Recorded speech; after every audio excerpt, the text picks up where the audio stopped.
wanta nu madaalu wanta saba koo madaalu jedhee yaadu ittiin hojjechuu nan barbaada kallattii hunda isaatiin iyyuu jechuudha.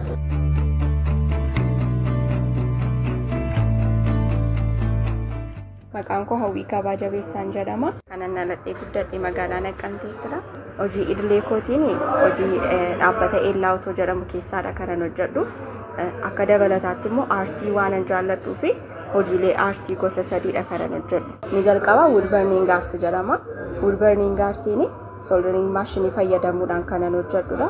Fakkeenyaaf as biratti kan argitanii kan kabajamoo Dr. Artist Ali Birraa kan isaanii kanan hojjedhedha. Wood burning art jedhama. Muka gubuudhaan kan hojjetamu. Inni lammaffaan immoo string art jedhama. String artiin immoo kirriidha, burruusaa, xaawulaa fayyadamuudhaan kanan hojjedhudha. Jalqaba yeroon aartii jalqabe kanan jalqabe string artiitiinidha. Inni sadaffaan immoo scotch tape artiidha. Inni immoo plaastara isa jedhamu isa fayyadamuun kan hojjedhudha jechuudha. Aartii kananii galee tureera xiqqoo jechuun yeroon mooraa Amboo University jechuudha. Gaafan tureen achittidha kananii galee. Wantoota xixiqqoo hojjechuudhaan ture kananii galee suubii aart ergan eegalee naannoo garamma waggaa 2 walakkaa akkas ta'aa jira. Ergasiitii suuraa peejii sanarrattiin suuraawwan hojjedhu achirratti beeksifachuutiinidha kananii galee jechuudha. Isa duriirraa fudhatama qabaachaa jira jechuudha. Wood burning artiin beekamaa miti badaa. Warri sun string artiin amma beekamaadha.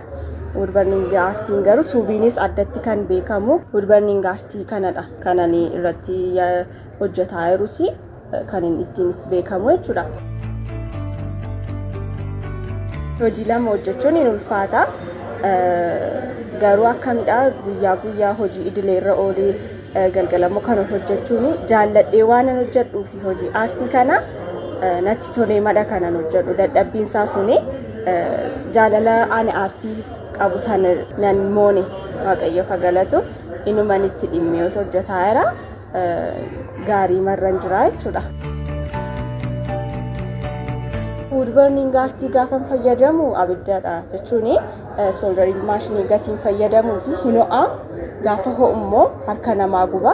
Garuu immoo xiqqoo ishee na gubus xiqqoo ishee harka koo miidhuu barbaadus garuu immoo gatiin jaalladhee hojjedhuu fi gubaatiin sun badaanatti hin dhaga'amu jechuudha.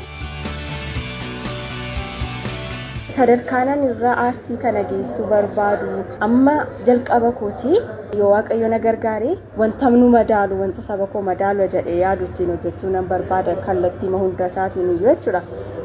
Gara yeroo guutuutti deebisee gaalarii mataa koo qabaadhee waan gaarii tokko hojjechuuf nan yaada. Sanarratti kanan hojjetaa jiru gaarii ma godhee jechuudha.